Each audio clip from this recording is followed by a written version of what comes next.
Say hello. We should stop talking amongst ourselves and say hello. Welcome everybody to this short review session about the power of social media MOOC. And I've got an esteemed panel with me this afternoon who are going to introduce themselves briefly, and then we're going to take some questions that have been raised from you guys. So perhaps we could start with you, Les. Who are you, Les? Who am I? My name's Leslie Carr. I'm a professor of web science here at the university. I'm Lisa Harris. I'm one of the educators on this MOOC. And I'm Nick Fair, and I'm a PhD student in web science and a digital educator. So my name's Dave Millard. I'm an associate prof of computer science at the university, and I was the lead educator on week 1. I'm Kat Morgan, and I've just joined the PhD in web science. Great, so thanks everyone. I understand we've had some questions via Twitter, so we've got a team of digichamps in the audience who've been monitoring Twitter for us. And Tom, do you want to come down and tell us what we've been asked?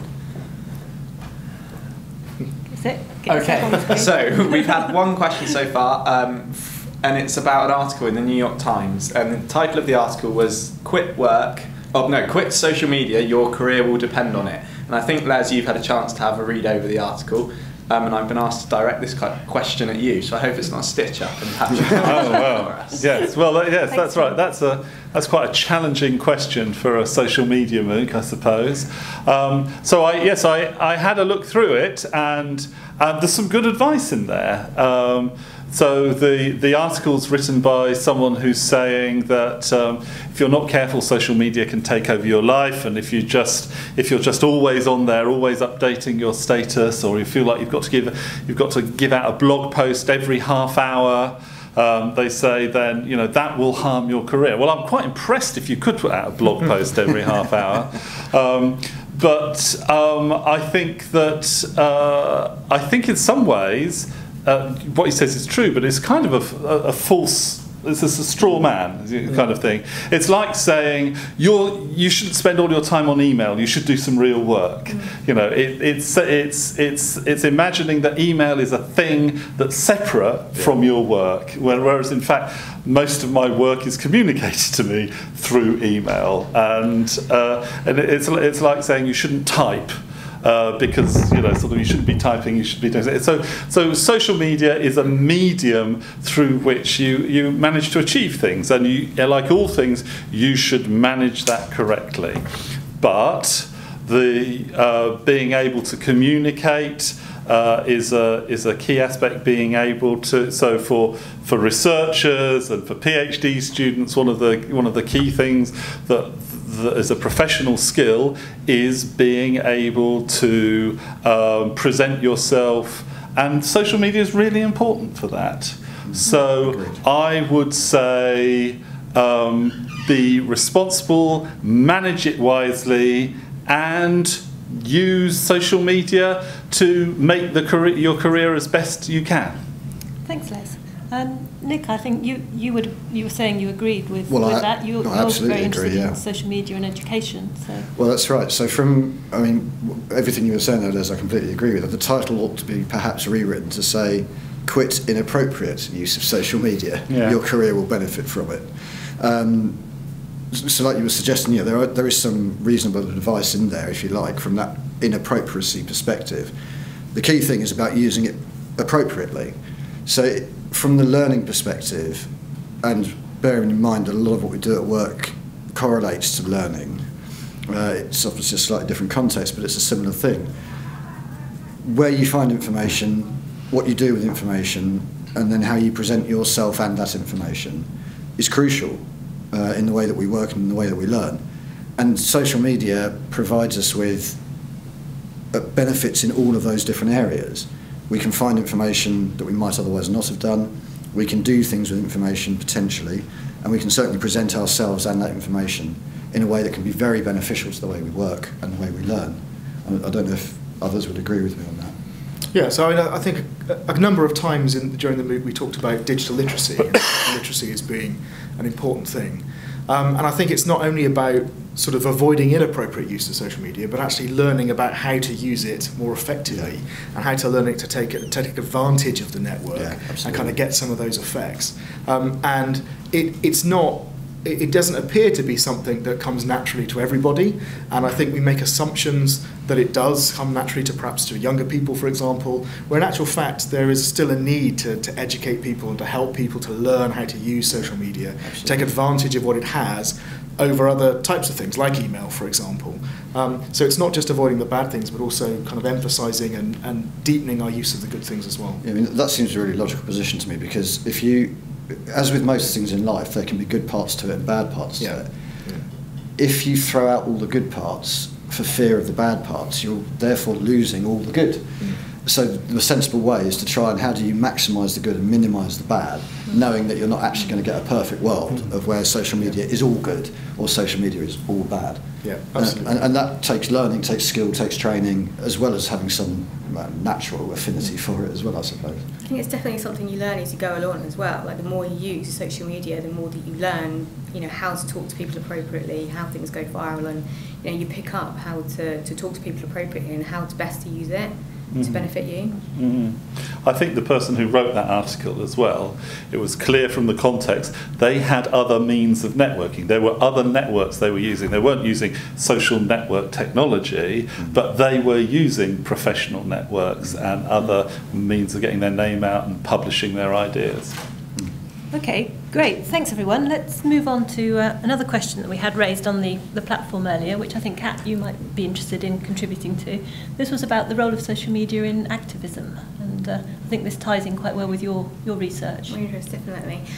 Yeah, I spent quite a lot of time looking at activism online to do with Twitter in general, and how social media is utilised to kind of almost gather people in one place and gather their stories. So particularly Laura Bates' Everyday Sexism, and how she started the hashtag, you know, not okay, and various kind of things where they gathered women's stories about either sexual abuse, sexual assault or sexism in the workplace, gathering it all in one place, so you can look at it as one big timeline. But also, you know, it's kind of gathering people from all over the world to kind of come together and say that it's not okay to be treated in a different way because you're a woman or because, you know, you're gay at work, and just talking about these things more openly. And it seems that things like social media have kind of really opened up those kind of conversations. They're not being held in quiet communities, you know, with sort of women liberation groups. They're actually being held openly, and they're being discussed, particularly in the wave of sort of Trump coming out and saying that he can grab women however they want. There were millions of tweets in response to that, and it's opened up a conversation about what is acceptable, particularly in the light of him being voted in as the American president. So it's really kind of opening up conversations, I think, that weren't necessarily being had before in a kind of broader context. A few years ago we did some work on the initial use of sort of social media for activism. We were actually looking at the anti-GA protests and how they're working.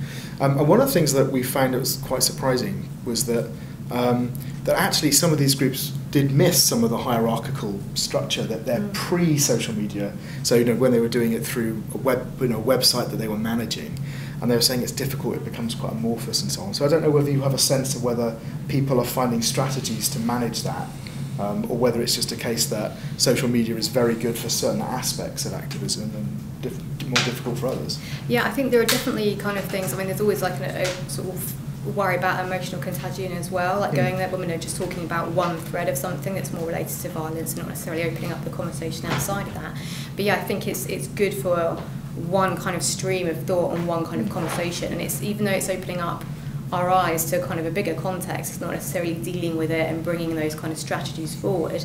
But Les and I were talking yesterday about the Black Lives Matter protest and the use of that hashtag in 2013, and how it's kind of gone viral to such an extent now where it's being used, you know, sort of to protest things, and it's being used to talk about police brutality as well. So, and that's kind of really like advertising, you know, like videos go viral within minutes now with that hashtag. So that's kind of really bringing a lot more awareness to those situations. And if people, like, sometimes protesters are getting arrested, and all they have to do is put a hashtag arrested on their feed, and someone immediately raises money to get them out of jail. So you kind of see different responses for different kind of groups as well.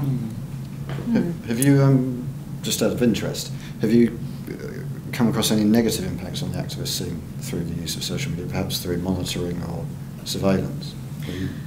Well, yes, particularly with Black Lives Matter, because a lot of the people who are using those hashtags and the sort of the DAPL line at the moment, those people are being monitored by, you know, the interior kind of security protocols. So I know that those people have then kind of got a negative association and don't necessarily want to tweet those hashtags anymore because they fear for their safety or being monitored, and those kind of, you know, negative aspects of it, but they find other places, and even though they don't necessarily share what they are, there is still that back channel going on. There's still those conversations being had. Other virtual places, you mean? Yes, other virtual places, but you don't necessarily see them, so they are definitely like still direct messaging each other. It is interesting, isn't it? Because the whole concept of slacktivism arose, that, you know, oh, all you're doing is tweeting something. You're not actually being engaged in something, but you still come to the notice of other individuals, as it, you know, at least as much as if you were on a march, you know, you do, and you'll still come to the notice of the authorities if they are of a mind to, you know, sort of keep files on people who are supporting particular activist causes. You know, who knows, perhaps they justify it by saying they're looking for evidence of radicalisation, but, you know, sort of, so slacktivism isn't quite as slack, I think, as it's often painted. And, you know, it would be very interesting to see how that sort of develops. Okay, thanks everyone on that one. Have we got, Tom's raising his hand, have we got any more questions coming in through Twitter? Okay, this is magic, this is. We've got one more question regarding activism, but a slightly different spin on it. And that is, how can politicians utilise social media to communicate more effectively with their constituents on a local level? Oh, good question. Wow. It's a big question. That is, well, of course, the thing that I instantly thought about was Trump. You know, sort of not particularly local, perhaps, but, you know, sort of, so 8 years ago, we were congratulating Obama on his use of social media for really connecting with people, and for, you know, sort of getting people to vote for him and to turn out and to be enthused, and, you know, and that seemed a good thing at the time.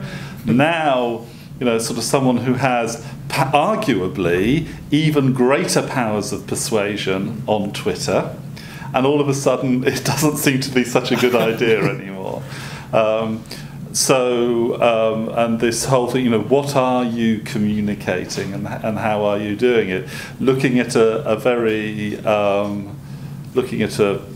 know, in the UK, how are government officials, how are ministers, how are MPs communicating? It is interesting that it's very kind of brand managed, quite anodyne. An official photographs coming out, and it doesn't have the same feel about it necessarily. And I saw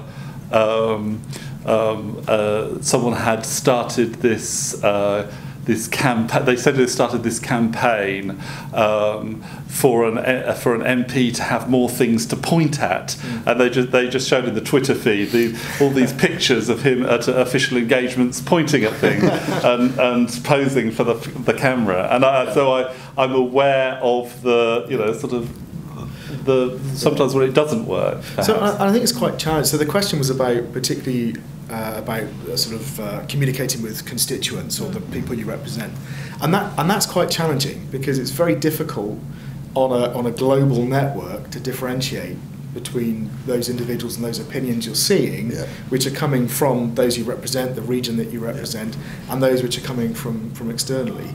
So it seems to me like it's a very good way of being transparent.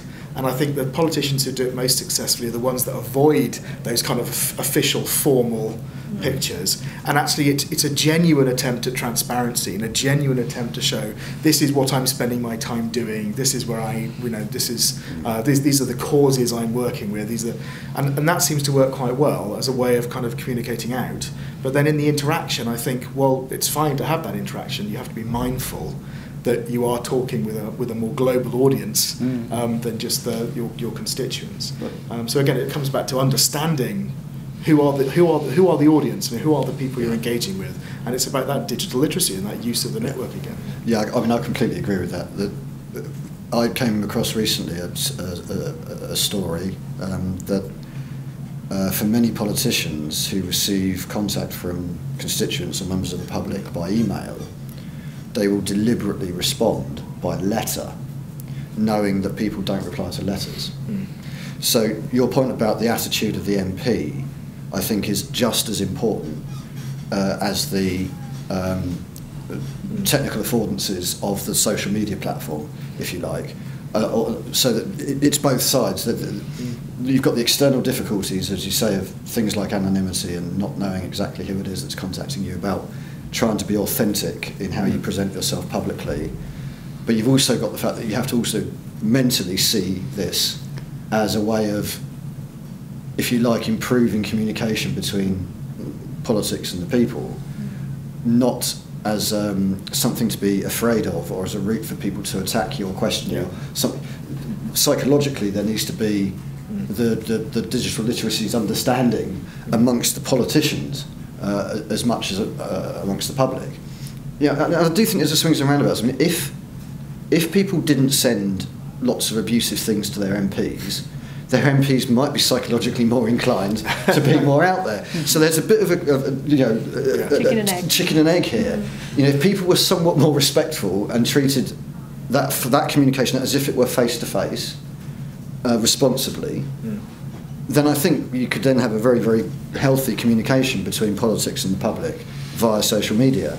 But for as long as people don't have that level of respect or behave in a way as if they were not speaking face to face with somebody, it puts politicians off as well. Yeah. So I think we have to be understanding of both sides of that. I think it depends on how close they are as well. Like, is it Caroline Lucas, the Green Party? Yeah, because she's obviously in Brighton. She talks a lot on her Facebook and Twitter feeds, and they are about a lot of local things, but she also goes out and campaigns. She's there, at the train station campaigning against Southern Rail. She's very much available to her constituents in person, online. She makes herself available more than most other politicians that I've seen on Twitter and Facebook. So I think it depends on how much you utilise that media yourself, whether it's you running it, your office running it, and what you want to get out of it, what you want your constituents to get out of it. Yeah, I mean, that's a good point, whether you're running it or your PR staff is running it, which was Les's point of the managed image. Yes. Yeah, again, there's the example with Trump was his tweets came from two different sources. Yes, absolutely, two different phones. So infamously, you could sort of try and work out which one was the real Trump and which one wasn't. And there were some nice articles, informal articles out there by people who've done network analytics, looking at the two different sets of tweets and actually identifying changes in tone, changes in topic, all these kind of things. So yes, you need to be very careful if you're being artificial. Then I think increasingly the tools are out there to call you out, to spot it. And I think it counts against you. Yeah. Going back to the original question of it could be good for your career, what could actually be bad for your career is to have a whole load of fake profiles or completely inauthentic profiles or things that are too managed. And because it smells of fixing or fakery in some way. Which brings us on to the topic of fake news. Perfect. Which is perhaps timely. Our MOOC, we had a lot of discussions over both weeks of the MOOC about fake news, because clearly it's uppermost in many people's minds at the moment. Does the panel have a view on how we can deal with this? So, I mean, there are so many different levels to it. That's the problem. So you've got a problem to do with the provision, so in other words the social networks themselves, so the social networking companies, and the way in which their algorithms select news that you will see, and the way in which that they don't necessarily differentiate, or they don't even try to differentiate between those things. And there's a question about whether they should. But then you've got this bigger issue to do with what is happening to journalism, and what is happening to our ability to generate what you might think of as higher quality news, or news with better provenance. So, we have fewer journalists, we've got much more emphasis on using news agencies and Newswire. We've got the process where social media itself becomes news. It's a lot easier for a journalist based in London to write a report on a tweet that somebody in California has said than to physically be in California and write about it. So I think this is an increasing problem, and it's a problem on all sorts of different levels that are sort of economic, algorithmic, social, and ultimately political. Yeah, because we've also got, I saw recently a documentary that was looking into kind of AI and robotics, and they had news bots basically writing the article. Yeah. It only really works for news which is sort of very heavily factual and numerical. So sports news, for example. Sports news, or news about stocks and shares or company profits and things like this. some of the papers I saw were renowned financial news outlets, and they were writing, basically it is a program that has compiled that article, and when tested against one written by a human, the particular person doing the test couldn't really distinguish which was which. Yeah. But is it fake or not? This raises the question. I mean, okay, it's written by a computer, let's say, or written by a set of algorithms, but the information in it is still correct. So what, is it fake news? So I think if we take one of those levels, if you take sort of the filter bubble type approach, so this is the idea that the system is recommending news to you that it thinks you will like, and typically because people like you have liked news like this. That's the kind of. So that's one particular view of personalisation, but there are other views of personalisation you can take. So you don't have to recommend things which are in line with somebody's opinions. You can try and recommend things that are along sort of the topics they might be interested in, but not necessarily in alignment. In fact, you might deliberately sort of present news items which are sort of juxtaposed in a way. There are all sorts of ways these algorithms could be more sophisticated. So I think we can look at what type of personalisation do we actually want, right? And it doesn't have to be that type of personalisation that's based on echo chambers. It can be a more sophisticated and more nuanced type of personalisation that talks about the sorts of outlet you're interested in, or the sorts of analysis, the level of detail that you're interested in, as well as the political viewpoints that are taken in those pieces. So I think we need to kind of step up our game on this sort of algorithmically and look at a variety of different ways, and it'll be interesting to see following this year whether the social media companies start to explore some of those alternative solutions. Yeah, that's really interesting. Okay, we're running short on time. Can I just ask the Toms, have you got any more questions coming in? Yeah, we've got one from the audience first. Do you want to come down and ask it so we can pick you up on the mic? Sure. Another one after that as well. Kira, come round here, we can see you. I just wanted to ask, so I feel like we've seen that with the shutdown of Vine recently, people are saying that maybe Twitter is sort of heading in a decline, and then we're starting to see popular sites such as more visual concepts like Instagram and more fluid ones like Snapchat becoming more popular. And then we've obviously got Periscope as well as Facebook Live. I just thought it might be interesting to get your opinions on what you think about the way that people are acting and using social media, and why maybe it's moving from less of this life logging, keeping a timeline, to the more fluid state, and what your thoughts are just on that. Thanks. It's quite interesting, isn't it? Because I remember back when the sort of initial stuff around social media sort of exploded, so this is the original blogs, the early Facebook and early Twitter, there's a lot of people talking about how this was great because it was getting people writing again, right? There's a lot of this stuff about students would write so many thousand words of assignment every year, but they'd write tens of thousands of words of Facebook posts and the rest of it. And read. And read, yeah. So this real explosion in reading and writing and communication and ideas. And so it is very interesting to see it start to turn as the affordance of the technology changes. So, I mean, what's behind it, presumably, is the networking capability, the ability to deliver this stuff in real time, the ability to capture video and share video and images. But it is interesting that we are definitely seeing the world tip towards that more multimedia style content. And what that means for the quality of the discussion we're having, I think, sort of remains to be seen, but it could definitely have an impact. Kat, did you have, you look like you're burning to say something there. Well, my undergrad was in photography, so I'm always fascinated by the fact that Instagram and Snapchat are kind of really coming to the foreground, and I think it's kind of been developing that way since Fox Talbot, kind of created the first camera. It's all about having something that you can create, like we've seen the Polaroid kind of go and then come back again. Those Polaroid cameras that you can actually have these tiny little images that you can stick on things, and it's all about how you present yourself. And it's the same way with Twitter and Facebook. You're creating your own identity, but I think as we're kind of seeing the development of things like filters and everyone's changing videos, it's about how you can actually see your ideal self, how you can present yourself to the world. So whether it's, we were joking about this earlier actually with the Toms, I don't know how you put filters on your own images, and you're seeing celebrities kind of bring all these beautiful things online, and you want to do the same thing for yourself. So I think you're kind of almost imitating the art that you're seeing out there as well.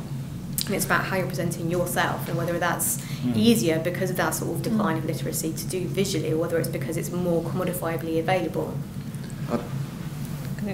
Very quickly. Well, I was just going to say, I think that ties in really interestingly with what we were talking about before about activism, Black Lives Matter. You know, it wasn't that people tweeted eloquently about the injustices that were going on. It was the fact that they were able to distribute videos of people being maltreated that, you know, sort of that created the conversation that actually showed evidence of what was going on. And so I think that, you know, it's not just about, you know, sort of presentation and self and you know, and arguments about, oh, you know, Instagram, that's just, you know, people taking pictures of their breakfast. It's actually sort of documentary new forms of storytelling, and I think we're just in very early days of it. Yeah. Quickly to add to that as well, I think that some of the technical affordances of something like Snapchat, coupled with people's increasing awarenesses of things like being observed or employers potentially looking at their social media sites, means that some of the longer established sites are changing their role.